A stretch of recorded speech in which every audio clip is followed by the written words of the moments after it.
Fellow Spartans, welcome! So today we're going to take a closer look at a total conversion mod for Attila entitled Ancient Empires. Now this mod is still in development, but one of the creators, ABH2, was very kind enough to send over early access to me with what it looks like so far, and I've got to say I'm very impressed with what I've seen. And I don't usually make many mod overview videos, but this really has caught my eye, and that's thanks as well to Total War and THFE Productions, who brought it to my attention and have covered it on their channels as well. And you can find links to both their videos down below in the description, as well as a link to the actual Ancient Empires page itself. So what does this mod actually do? Well, as I said, this is a conversion modification for Total War Attila, and takes the game back to the timeline of the Punic Wars, essentially the setting of Rome 2. But of course, with the mod being on Attila, it gives us the fantastic blend of both the mechanics from that game, which were lacking in Rome 2, for example family trees and siege escalation, and the wonderful rich history and setting of the classical era, which offers so much appeal to history and Total War fans. The mod aims, as you would expect, to completely overhaul everything. So from units, buildings, all the way to the playable and non-playable factions, for example. And of course this is still in development. As you can imagine, it takes a lot of time and work to redesign so many parts of the core game, and so there is still a lot of aspects which need to be done. So in this video I will show you everything which has been done so far, and aim to give you a good feel of what to expect from it when it is fully launched, but we don't know at this point in time when that will be. I've also made a separate video going into a lot of detail about how the battle mechanics play out, which will be coming out later today, so do check that out when it is released. And the mod offers a fully playable campaign which will be set in the year 202 BC, just prior to the climax of the Second Punic War at Zama, and I believe it lasts until around the year 100 AD. At the point when the campaign begins, Carthage has been severely weakened, and Rome is now finding itself as the dominant power in the Western Mediterranean. It features over 148 factions on the campaign map to start, along with 187 emergent factions. The Ancient Empires Attila campaign will offer the most in-depth experience possible on the Total War engine. It will feature a host of new peoples never before seen in any Total War or conversion mod to date. The goal is to create the most immersive and dynamic campaign experience ever seen in a Total War game, while also placing an emphasis on historical accuracy and strategic choice. They are looking for a complete 100% building overhaul with the return of roads, among numerous other options, dynamic and strategic resources, and much more. So as you can see, they are looking to add a lot of depth to all aspects of the mod, especially with the huge variety of buildings they're looking to implement, factions and regions, and a lot of those are regions of course which are available with using Attila as opposed to Rome 2 for the base game.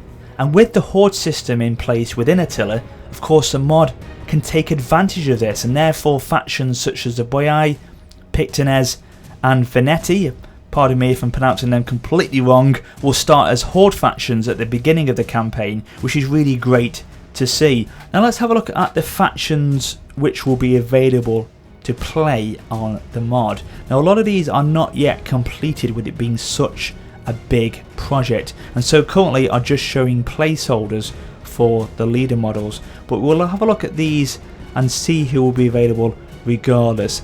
Now the only two that are finished are Rome and Carthage, and as you can see here the unit models look really nice indeed, very detailed, and do set a great example for what the others will hopefully look like. As you can see there, Carthage has got Hannibal Barca, and then Rome has got Scipio Africanus.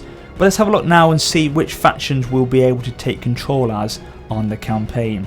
Okay then, so as well as Rome and Carthage, I'll just go through these with you. Now do bear with me if I do butcher some of these names, I'll try my best. So we've got the Nabateans, the Axiom, the Kingdom of Numidia, the Meroe, the Aravaki, the Lusitani, For the Celtics, we've got the Aedui, the Iceni, the Arverni, and the Galatians. We've got the Cimbres, the Suebi, the Nervi, and the Marcomanni. The Macedonians, the Pergamon, Seleucids, the Achaean League, Egypt, and the Attilian League. We've also got Bactria, Pontus, the Median Atropanae, Parthia, Chimera, and Armenia, Galabri, and the Dalmatiae. And then finally, we've got the Roxolani, the Torai, and the Scythians, or Scythians. So yeah, a great selection to choose from there, and hopefully it will give the player a lot of variation in the campaigns which will be available.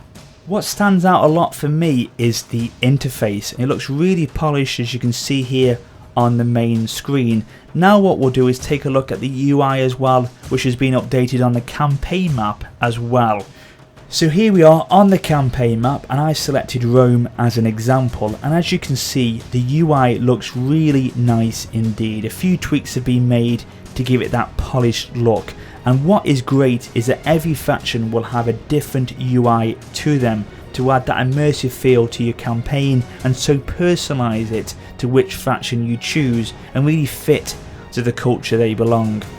So a lot of work is left to do. As you can see, the buildings still need to be done, but it is coming together very nicely with factions already designed into the campaign map with their starting locations in place.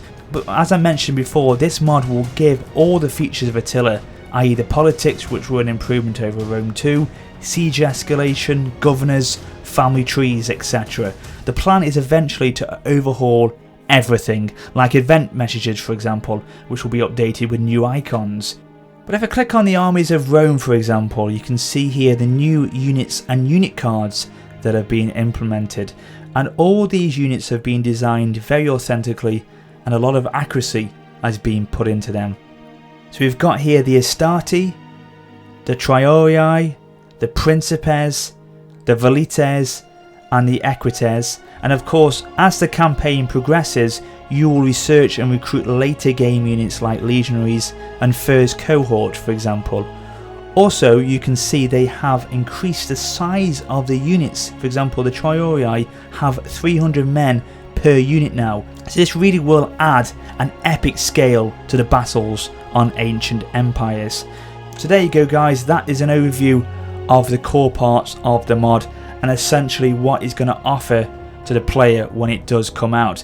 I can't wait, it looks absolutely awesome, and I'm very tempted to do a campaign on it when it does actually release. Remember as well, I have another video coming out in a couple of hours time where I actually fight a custom battle between Carthage and Rome and take a closer look at the units and battle mechanics of the actual modification. So do check that out when it comes on the channel. But I hope you enjoyed the video and the look of the mod, and if you did, drop it a like. But yeah, this has the potential, in my opinion, to be one of the best Total War mods to be ever released. Not only because of what it offers the player in terms of its features, the setting and the historical accuracy, but as well it could give us the full Rome 2 experience that Rome 2 never really delivered to us. But it could make a lot of people very happy indeed. But thanks for watching guys. But until next time, this is WarriorofSparta for now saying farewell.